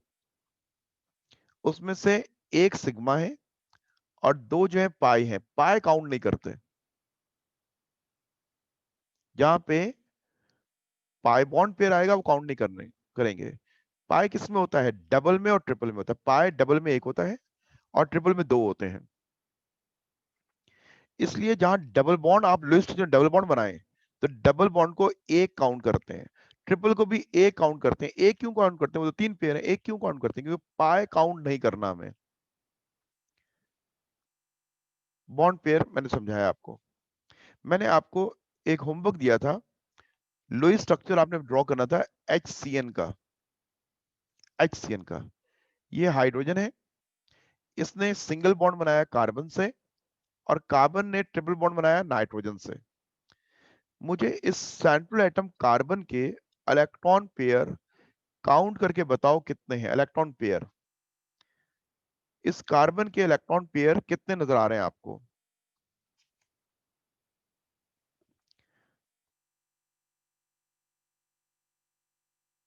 अब बस कह रहे हैं 5। नो बेटा 5 नहीं है, जवीर ने कहा 2। इलेक्ट्रॉन पेयर कितने हैं पहले बेटा सब ये बताएं, कितने हैं? कितने हैं ये बताएं। काउंट करने नहीं करने वो अलग बात है, कितने हैं electron pair on the central atom? 4। 4 electron pair on this central atom. Carbon के इलेक्ट्रॉन पेयर 4 हैं, काउंट करें। 1 1 2 3 4। उन पेयर के लिए हमने डैश डाल दिया है। ओके, ये है बॉन्ड पेयर। कार्बन के पास कोई लोन पेयर नहीं है, 4 बॉन्ड पेयर्स हैं। हम बॉन्ड पेयर में सिर्फ किसको काउंट करते हैं? एक्टिव किसको कहते हैं बॉन्ड पेयर में? Only sigma. तो ये देखिए single is a sigma and triple three are not sigma. उन ट्रिपल में तीन बॉन्ड जो बने हुए हैं उनमें एक सिग्मा बना हुआ है और दो जो है वो कौन से? पाई हैं। तो इस थ्री में पाई को काउंट नहीं करना। तो पाई को ड्रॉप करके जब काउंट करोगे तो कार्बन के इलेक्ट्रॉन पेयर का काउंट कितना आ रहा है? 2 आ रहा है। ठीक है, पाई को काउंट नहीं करना। ये थ्योरी का लास्ट पॉइंट होगा, उसमें हम ये बात करेंगे। अभी सिर्फ बॉन्ड पेयर का नाम लिया। बॉन्ड पेयर कौन सा होता है? जो शेयरिंग से बनता है, ये बात समझ में आ गई। तो ये बॉन्ड पेयर मैंने यहाँ पे वाटर मॉलिक्यूल में मार्क किया। इसके बाद इलेक्ट्रॉन पेयर जो सेकंड टाइप का होता है पेयर, उसको लोन पेयर कहते हैं। और लोन पेयर हमेशा काउंट होता है। बॉन्ड पेयर सारे काउंट नहीं होते, लोन पेयर सारे काउंट होते हैं। पहला पॉइंट क्लियर हो गया सबको कि इलेक्ट्रॉन पेयर जो है, इलेक्ट्रॉन पेयर वो दो किस्म का है। अगर वो लोन पेयर सेंट्रल एटम पे है उसको काउंट जरूर करना है। और बॉन्ड पेयर कौन सा काउंट करना है? Only sigma bond pair count करना है। Sigma single is a sigma, double में एक सिग्मा और ट्रिपल बॉन्ड में एक सिग्मा होता है। दो एटम के दरमियान सिंगल बॉन्ड है, दैट इज सिग्मा। दो एटम में डबल बॉन्ड है तो उसको ए काउंट करेंगे। दो एटम में ट्रिपल बॉन्ड है उसको ए काउंट करेंगे। ये वाला पॉइंट बेटा क्लियर हो गया है तो मुझे डन रिप्लाई करें, ताकि मैं नेक्स्ट आगे बात करूंगा पॉइंट नंबर 2 पे। ये पॉइंट नंबर 1 हमारा मुकम्मल हो गया कि इलेक्ट्रॉन पेयर दो किस्म के हैं, बॉन्ड पेयर, लोन पेयर। किसके? सेंट्रल एटम के। थैंक यू बेटा। अब हम इन पेयर की बात करेंगे कि ये पेयर जो इलेक्ट्रॉन के हैं तो इन पे चार्ज सेम होगा ना। जैसे ये ऑक्सीजन में देखें, ये दो इलेक्ट्रॉन के पेयर हैं, ये इलेक्ट्रॉन पेयर है लोन पेयर, और ये लोन पेयर है। इस पे चार्ज नेगेटिव, इस पे चार्ज क्या है? नेगेटिव। तो इलेक्ट्रॉन पेयर एक दूसरे को रिपेल जरूर करते हैं। ये हम अब नेक्स्ट पॉइंट में बात करेंगे। पॉइंट नंबर 2 को समझे पहले। ये नोट्स में बेटा लिखा हुआ है, वहां से आप इसको याद कीजिएगा, अभी समझ लें इसको। अगर कोई प्रॉब्लम होगा तो मुझे बताइएगा, मैं स्लाइड फिर आपको कल परसों में व्हाट्सएप भी कर दूंगा अगर आपके पास नहीं हुआ कहीं। तो इसलिए इसको कॉपी करने में टाइम वेस्ट नहीं करते, बात को पूरी तवज्जो से सुनते हैं, समझते हैं और मेमोराइज करते हैं। हम कह रहे हैं कि due to similar charge the bond pair and lone pair repel each other. Bond pair हो या लोन पेयर हो, अगर एक दूसरे के पास होंगे तो एक दूसरे को रिपेल जरूर करेंगे, क्योंकि सिमिलर चार्ज है। ये बात क्लियर है ना कि इलेक्ट्रॉन के पेयर इलेक्ट्रॉन पेयर को रिपेल क्यों करेंगे? Because of same charge. Point number 3 पे आ जाए। Due to repulsion the electron pairs of central atom और in themselves as far apart as possible। पहली बात ये की कि बॉन्ड पेयर और लोन पेयर सिमिलर चार्ज की वजह से रिपेल जरूर करते हैं। एक एटम के पास 4 बॉन्ड पेयर हैं, जैसे कार्बन है, इसने ये पहला बॉन्ड पेयर बनाया, सेकंड बॉन्ड पेयर बनाया, थर्ड बनाया, फोर बनाया। ये सिमिलर चार्ज की वजह से एक दूसरे को रिपेल जरूर करेंगे। नाइट्रोजन के पास लोन पेयर है, बॉन्ड पेयर है, बॉन्ड पेयर, बॉन्ड पेयर। ये बॉन्ड पेयर भी रिपेल करेगा, बॉन्ड पेयर और लोन पेयर भी रिपेल करेगा। पहली बात ये है कि जो सेंट्रल एटम के इलेक्ट्रॉन पेयर है वो सेम चार्ज की वजह से रिपेल जरूर करेंगे। पॉइंट नंबर 2 क्या है? ड्यू टू रिपल्शन, वो इतना दूर हो जाएंगे जहां अपनी रिपल्शन को मिनिमाइज करें। पॉइंट नंबर 3 पढ़ लें आप। Due to repulsion the electron pairs of central atom और in themselves as far apart as possible in such a manner that force of repulsion between them is minimized। Electron pair पे charge same होता है तो वो एक दूसरे को repel करते हैं और इतना दूर चले जाते हैं जहां उनकी रिपल्शन कम से कम हो जाए। अब जो रिपल्शन है ना, वो पेयर में एक जैसी नहीं है, क्योंकि पेयर एक जैसे नहीं है। The force of repulsion between lone pairs and bond pair is not the same. सबसे ज्यादा रिपल्शन किसमें होती है? Lone pair to lone pair. दो लोन पेयर है उनकी रिपल्शन सबसे ज्यादा होगी। किससे? लोन पेयर और बॉन्ड पेयर में। और सबसे कम किसमें होती है? Bond pair to bond pair. मैं इसकी यूं बात करता हूं, देखिए ये वाटर मॉलिक्यूल में ऑक्सीजन का एटम है, इस ऑक्सीजन के पास ये एक लोन पेयर है, ये दूसरा लोन पेयर है, ये बॉन्ड बना है हाइड्रोजन से और ये बॉन्ड बना है। अब जो मैं मार्क कर रहा हूं जो रिपल्शन, ये repulsion between lone pair to lone pair है। ओके, फर्स्ट जो मैंने रिपल्शन मार्क की है, it's a repulsion between lone pair to lone pair. अब मैं सेकंड रिपल्शन जो मार्क कर रहा हूं, ये है a repulsion between lone pair and bond pair. इसको नंबर 2 नाम दिया। थर्ड जो रिपल्शन हमें नजर आ रही है वो बिटवीन टू इलेक्ट्रॉन पेयर है, but electron pairs are bond pair. इसको थर्ड नंबर ऑफ रिपल्शन का नाम दिया।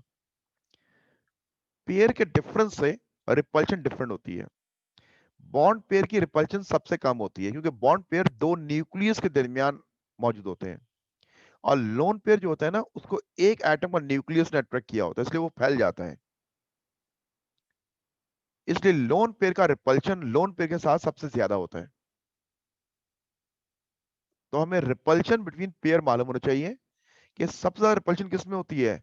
Loan pair to lone pair, ये हमने इनका ऑर्डर दिया कि the repulsion is as follows, lone pair to lone pair is greater than lone pair to bond pair, which is greater than bond pair to bond pair. ये point number 2, 3, 4, ये 3 points हैं जिनको हमने यहां discuss किया। आप book में से पेज 143 में पॉइंट 3, 2, 3, 4 को मैं सिर्फ 2 मिनट्स दे रहा हूं, उसको रीड कर लीजिए। तो ये हमारे 4 पॉइंट्स इस थ्योरी के मुकम्मल हो गए।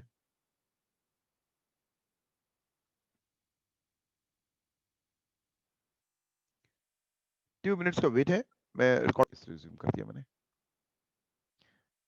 मैं उसको दोबारा रिपीट कर देता हूँ कि कुछ लोगों ने असल में नालायक लोग हैं जो मॉर्निंग में उठ नहीं सकते और रिकॉर्डिंग देखेंगे, और ये बहुत ही क्या नाम है, बुरी बात है कि आपको लाइव क्लास में होना चाहिए, क्योंकि उस वक्त आपके जहन में सवाल है और आपको सवाल करना है। विदाउट क्वेश्चन लर्निंग नहीं होती है, तो लर्निंग के लिए सवाल जरूरी होता है। ओके, पॉइंट नंबर 5 हमने डिस्कस किया था अभी कि जो डबल या ट्रिपल बॉन्ड होते हैं उनके पाई इलेक्ट्रॉन को कभी कंसिडर नहीं करते, क्योंकि वो ज्योमेट्री में इन्वॉल्व नहीं होते हैं, क्योंकि पाई बॉन्ड में नए एटम नहीं आते हैं। पाई बॉन्ड में कोई नया एटम नहीं होता है, इसलिए वो काउंट नहीं करते हैं, इसलिए उनको आप काउंट नहीं करेंगे। पॉइंट नंबर 6 क्या है कि शेप ऑफ मॉलिक्यूल जो है that depends upon total number of electron pairs. अब आखिरी बात यह है कि जब शेप बतानी है तो सेंट्रल एटम के सारे इलेक्ट्रॉन पेयर काउंट करने हैं। अब इन तमाम थ्योरी के पॉइंट्स को हम अप्लाई करेंगे मॉलिक्यूल के ऊपर। ये 6 पॉइंट का एक अलग सवाल बनता है, postulates of electron pair repulsion theory. अब इस टेबल के अंदर हम कॉलम बनाते हैं। फर्स्ट कॉलम क्या है, number of electron pair. Second column में उसकी ज्योमेट्री का नाम। थर्ड कॉलम में बॉन्ड एंगल बिटवीन एटम्स। और फोर्थ कॉलम के अंदर एग्जाम्पल। एग्जाम्पल के कॉलम में से कोई एक आप बताओगे जो मैं समझाऊंगा, ठीक है? बाकी आपने खुद करना है, क्योंकि लो स्ट्रक्चर आपने सबने बनाए हुए। ओके, अगर सेंट्रल एटम के इलेक्ट्रॉन पेयर का काउंट 2 आता है, पहली बात तो ये क्लियर करें कि अगर मॉलिक्यूल डायटोमिक है, डायटोमिक, उस पर थ्योरी अप्लाई नहीं होगी। Diatomic, because all diatomic molecules are linear. Diatomic molecule में शेप चेंज नहीं हो रही है, दो एटम है वो लीनियर अटैच होते हैं। इट्स अबाउट पॉलीटॉमिक मॉलिक्यूल, तो इसलिए डायटोमिक मॉलिक्यूल हम बात नहीं कर रहे हैं। तो number of electron pair around central atom, अगर किसी मॉलिक्यूल के सेंट्रल एटम के इलेक्ट्रॉन का पेयर काउंट 2 आ जाए तो उस शेप को कहते हैं लीनियर। ये बुक में लिखा हुआ है पेज 143 पे। और जो बॉन्ड एंगल होता है वो कहलाता है 180। लीनियर ज्योमेट्री में एटम्स के दरमियान जो एंगल होता है वो 180 का होता है। और ये 4 एग्जांपल्स हैं। BeCl2, ethyne molecule, carbon dioxide, carbon disulphide. देखिए पहले BeCl2 को ड्रॉ कर देता हूं मैं, BeCl2। फिर ड्रॉ करता हूं ethyne, HC triple bond CH। फिर ड्रॉ करता हूं कार्बन डाइऑक्साइड। फिर ड्रॉ करता हूं कार्बन डाइसल्फाइड।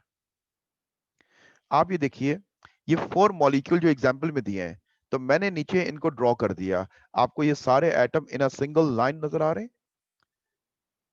ये लीनियर ज्योमेट्री नजर आ रही है। आप किसी भी मॉलिक्यूल को देख लीजिए, यहां सेंट्रल एटम में बेरिलियम, इसके इलेक्ट्रॉन के पेयर काउंट करें, इनके इलेक्ट्रॉन पेयर काउंट करें बेरिलियम के, 2, yes 2, no lone pair. Carbon को देखें, इथाइन का ये कार्बन जो है, इथाइन में जो ये कार्बन इसकी बात कर रहा हूं, इसके इलेक्ट्रॉन पेयर तो 4 हैं, 1 2 3 4। ट्रिपल में 2 पाए होते हैं जो काउंट नहीं कर रहे, इसलिए 1 काउंट होगा, 1 एंड 1, इसलिए 180 का एंगल आ गया। इस कार्बन में भी 1 एंड 1, ये भी 180 का एंगल आ गया, तो सारे एटम लाइन में आ गए। इस कार्बन डाइऑक्साइड में देखिए, डबल के अंदर एक पाई है जो काउंट नहीं हो रहा, तो 1 काउंट करेंगे। इस डबल में पाई काउंट नहीं करेंगे तो 1 काउंट करेंगे। तो ये 1 और 1 2 इलेक्ट्रॉन पेयर हो गए सेंट्रल के। वैसे तो 4 हैं, लेकिन पाई को काउंट नहीं करते। इसलिए ये बॉन्ड एंगल भी 180 का आ रहा है। ओके, इसलिए मैं सभी ड्रॉ कर दिए थे, आपने देख लिया होगा इसको। आइए अब हम बात करते हैं, अगर इलेक्ट्रॉन का पेयर 3 हो तो फिर उस शेप का नाम क्या है? उसको कहते हैं प्लेनर ट्राइगोनल। ये शेप का नाम है, और एटम के दरमियान जो एंगल होगा वो 120 का होगा। और मिसाल के तौर पे एग्जाम्पल जो है, चंद मॉलिक्यूल्स की हम ले रहे हैं, अब वो ये मॉलिक्यूल्स हैं BF3, ethene molecule, sulphur dioxide and carbonate. ये कार्बोनेट जो है ना, ये आपका होमवर्क है, इसका लुईस स्ट्रक्चर बना के लेके आना है कल क्लास में। कार्बोनेट का लुईस स्ट्रक्चर बनाना है। अब इसमें हम इनके लुईस स्ट्रक्चर ड्रॉ करते हैं। BF3 का करते हैं, ये हमने सिंगल बॉन्ड में पढ़ा हुआ है, BF3 BF3। तो आप देखिए एंगल कितना आ रहा है, 120 डिग्री का आ रहा है तमाम एटम में। Ethene C double bond C और हाइड्रोजन, यहां भी देखें कि एटम्स के दरमियान जो बॉन्ड एंगल आ रहा है वो 120 डिग्री का आ रहा है। ये स्ट्रक्चर जो है प्लेनर ट्राइगोनल क्यों है? क्योंकि सेंट्रल एटम कार्बन को देखिए, कार्बन, इस कार्बन के इलेक्ट्रॉन पेयर काउंट करें कितने हैं। डबल को 1 काउंट किया, जो कार्बन से डबल से 1 काउंट किया, 1 2 एंड 3। मैं लेजर पॉइंटर ले लूं, ये डबल को 1 काउंट किया 1, और ये हाइड्रोजन से 2, और ये हाइड्रोजन 3 की वजह से ज्योमेट्री प्लेनर ट्राइगोनल है। इस कार्बन का भी एंगल 120 के बन रहे हैं, क्यों?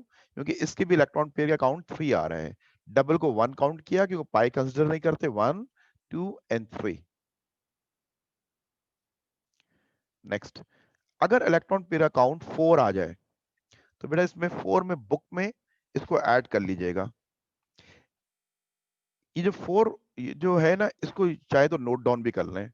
4 में ख्याल करना है, सिर्फ 4 पे आंसर नहीं है, 4 with no lone pair. Electron pair count 4 है, लेकिन उन 4 में कोई लोन पेयर नहीं है, तब शेप का नाम टेट्राहीड्रल है। बुक में इसका उन्होंने क्लासिफिकेशन नहीं की है, टेट्राहीड्रल सबको कह दिया, no. 4 with no lone pair is tetrahedral. 4 electron के पेयर हैं, लेकिन लोन पेयर उनमें कोई भी नहीं है, तो वो टेट्राहीड्रल है। और उसका शेप क्या होता है? 109.5 डिग्री होता है।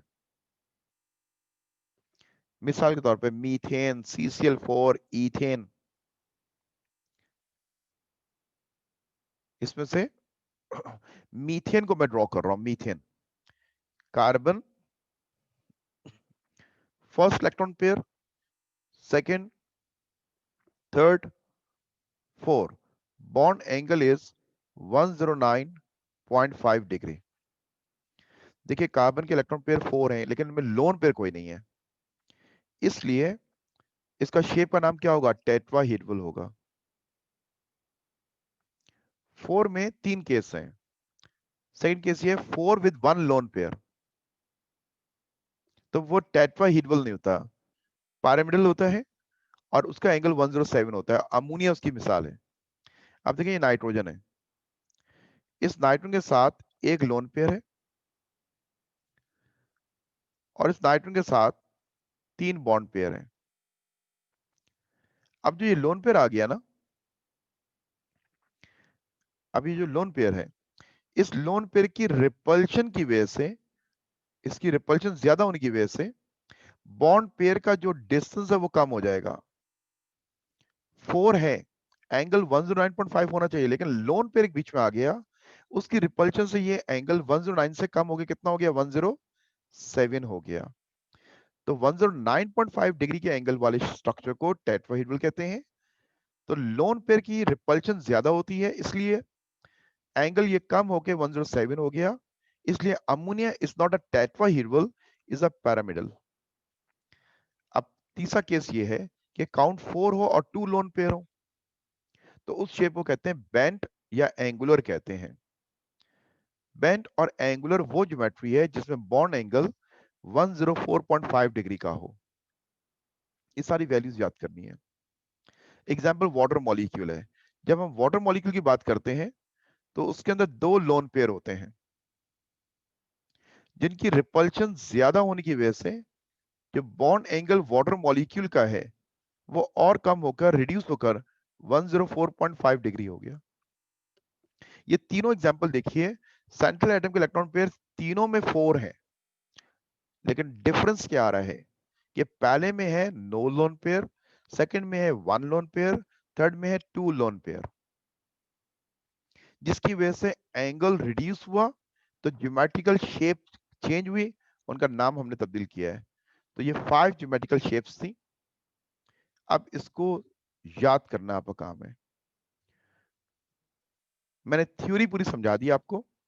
थ्योरी का लास्ट पॉइंट जो होगा वो ये टेबल बनेगा, या थ्योरी मुकम्मल हो जाती है। अब सेकंड क्वेश्चन जो एग्जाम में आता है, ये मैं नोट्स में से कॉपी पेस्ट किया हुआ है। ये नोट्स खोलेंगे आप जरा, उसमें आपको नजर आ जाएगा, ये वही कॉपी पेस्ट हुआ हुआ है। सवाल ये एग्जाम का सवाल है, एक्सप्लेन द स्ट्रक्चर, एक्सप्लेन करना है the structure of the following simple molecules on the basis of electron pair repulsion model. Theory नहीं लिखनी, एक मॉलिक्यूल दिया होगा, उसकी शेप को आपको एक्सप्लेन करना है, जिससे BeCl2 एग्जाम में आता है। 4 विथ 3 लोन पेयर बेटा नहीं हो सकता है। 4 विथ 3 लोन पेयर जब हो जाएगा, एक एटम सपोज करें, एक एटम सपोज करें कि ये X एक एटम है और इसका ये एक लोन पेयर है और ये एक लोन पेयर है, ये एक लोन पेयर है, और यहां उसने एटम बनाया। अब मुझे बताओ इस मॉलिक्यूल में एटम कितने मौजूद हैं? कल्याण बेटा बताएं, इसमें एटम कितने मौजूद हैं? एटम एटम, चले मैं अब एटम को दोबारा लिखता हूं। देखो ए इज एन एटम, और आपने कहा कि सर इसके 3 लोन पेयर हैं, ये लोन पेयर, ये लोन पेयर, ये लोन पेयर, ओके। इसने बी के साथ बॉन्ड बना लिया। अब इस मॉलिक्यूल में एटम कितने हैं? मॉलिक्यूल में एटम कितने हैं ये बताओ।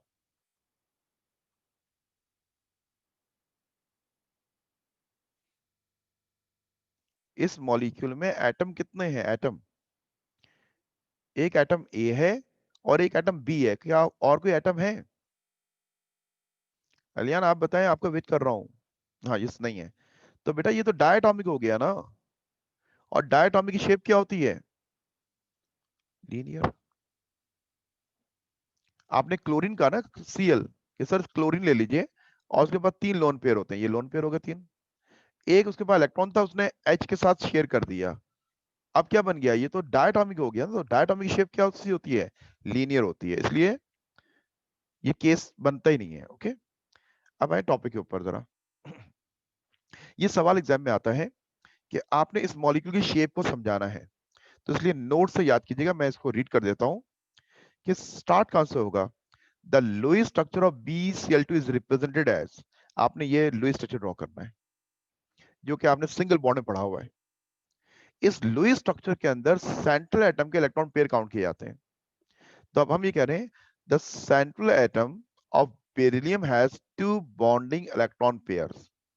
ये सेंट्रल एटम बेरिलियम है, इसके पास 2 बॉन्डिंग इलेक्ट्रॉन पेयर हैं, एंड नो अनशेड पेयर, कोई अनशेड पेयर नहीं है इसके अंदर।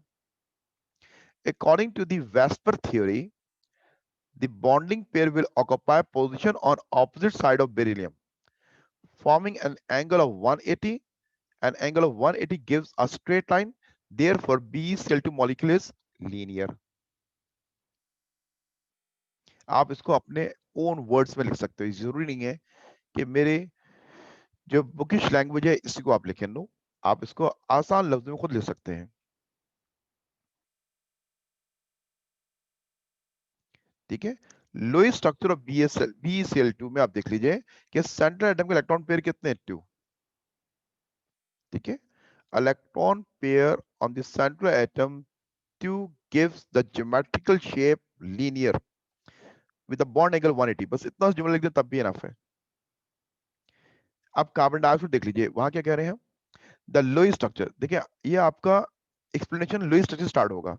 ये बेटा ये फिगर है, ये ड्रॉ नहीं करनी है, ये असल में लोई स्ट्रक्चर बस बनाना है। वो तो आपके इंटरेस्ट के लिए, जरा सा उसको अच्छा करने के लिए हमने इसको कलरफुल पिक्चर डाल दिया कि आपको नजर आए कि ब्लैक कलर का कार्बन है और रेड कलर के हमने ऑक्सीजन के एटम डाले। The central atom carbon has no unshared electron pair. Unshared का मतलब है no lone pair, no lone pair. We know that a double bond counts the same as a single bond. हमें पता है कि double को हम एक काउंट करते हैं इन वेस्पर थ्योरी। दस carbon dioxide is the linear molecule with the bond angle of 180। इसका बेटा ये BF3 भी पढ़ेंगे आप, मीथेन पढ़ेंगे, अमोनिया और वाटर पढ़ेंगे। ये वो मॉलिक्यूल है जो एग्जाम में आए हुए हैं, तो इन सब का मैंने आंसर यहाँ लिखा हुआ है। अब जैसे वाटर को लास्ट में मैं इसको थोड़ा रीड कर देता हूँ आपको। अगेन लुईस स्ट्रक्चर, ठीक है, Lewis structure. The Lewis structure of water is represented as, ये इसका लुईस स्ट्रक्चर आ गया। हर स्ट्रक्चर के लिए पहला जुमला ये लिखा जाता है, the central atom oxygen has two bonding electron pair and two lone electron pair. हम लुईस स्ट्रक्चर बता रहे हैं कि जो ऑक्सीजन है उसके पास टू बॉन्डिंग है, ये टू बॉन्डिंग है, और टू ये रेड कलर के क्या है, लोन पेयर है। According to the VSEPR theory, these electron pairs are directed to the four corners of a tetrahedron। ये टेट्राहेड्रन के चारों कॉर्नर की तरफ मूव करेंगे, but the greater repulsion between the lone pair to lone pair leads to a water bond angle lower than the tetrahedral। The actual angle is 104.5। Thus water molecule is bent or angular in shape। ये electron के pair fourth है, shape tetrahedral बननी चाहिए, लेकिन tetrahedral क्यों नहीं बन रही, क्योंकि इसमें दो लोन पेयर मौजूद हैं। उनकी रिपल्शन की वजह से वो टेट्राहीड्रल का एंगल कम होके कितना हो गया, 104.5 डिग्री हो गया। दस वाटर मॉलिक्यूल्स इज बेंट और एंगुलर इन शेप। आज 3 टॉपिक हमने मुकम्मल किए हैं। अब कोई सवाल है पूछ लीजिए। जो आपका टेस्ट है बेटा चैप्टर नंबर 3 कंप्लीट आएगा उसमें।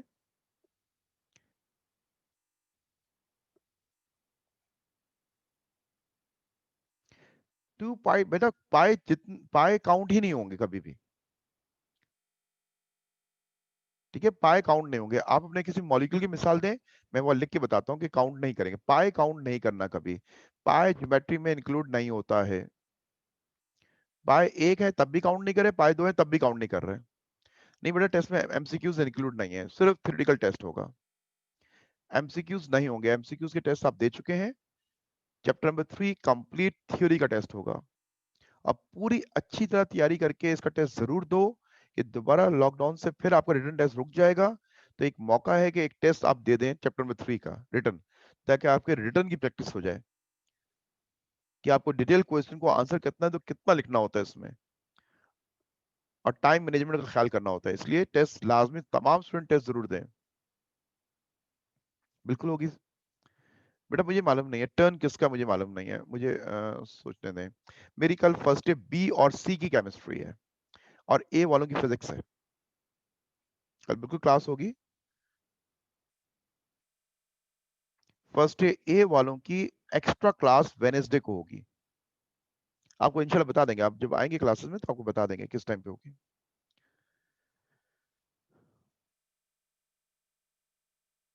कोई और सवाल किसी का बेटा? देखो बेटा, 3 बहुत एंड टॉपिक आज हमने कर लिए हैं ना, बहुत ज्यादा कोर्स किया हमने आज। कोऑर्डिनेट कोलम्बॉन्ड एक अहम टॉपिक था, वो किया।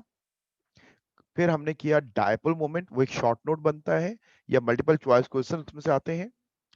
और तीसरा एक बहुत ही इंपॉर्टेंट टॉपिक, ये आप पास पेपर उठा के देखिए, हर साल ये सवाल मौजूद होगा,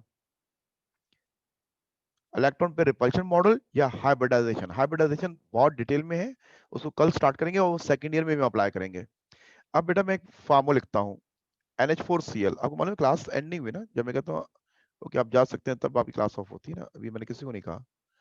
NH4Cl, मुझे बताओ NH4Cl के अंदर कितने किस्म के बॉन्ड मौजूद हैं? NH4Cl,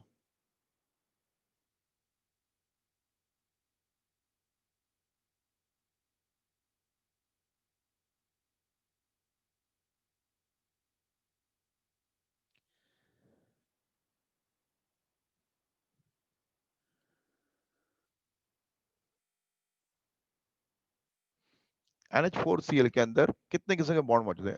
अनिश गुड, आप कह रहे 3 टाइप्स ऑफ बॉन्ड मौजूद हैं इसमें, यस। सब इस बात को समझें, ठीक है। अमोनियम के अंदर, अमोनियम NH4 के अंदर 2 किस्म के बॉन्ड मौजूद हैं। नाइट्रोजन का 3 हाइड्रोजन के साथ कोवलेंट बॉन्ड है। फोर्थ हाइड्रोजन के साथ कोऑर्डिनेट कोवलेंट बॉन्ड है और क्लोराइड और अमोनियम का आयोनिक बॉन्ड है। समझ में आया बात आपको? इस अमोनियम क्लोराइड में 3 बॉन्ड्स हैं। अमोनियम और क्लोराइड की बॉन्डिंग आयोनिक है। अमोनियम के अंदर 3 हाइड्रोजन से कोवलेंट और फोर्थ हाइड्रोजन से कोऑर्डिनेट कोवलेंट बॉन्ड है। ओके, अब आपका कोई और सवाल है तो कर लीजिए, नहीं तो फिर बेटा इसको पूरा रिवीजन करें, याद करें, और तक क्लास के बाद कोई सवाल है जरूर पूछिएगा। ठीक है? ओके, अल्लाह हाफिज।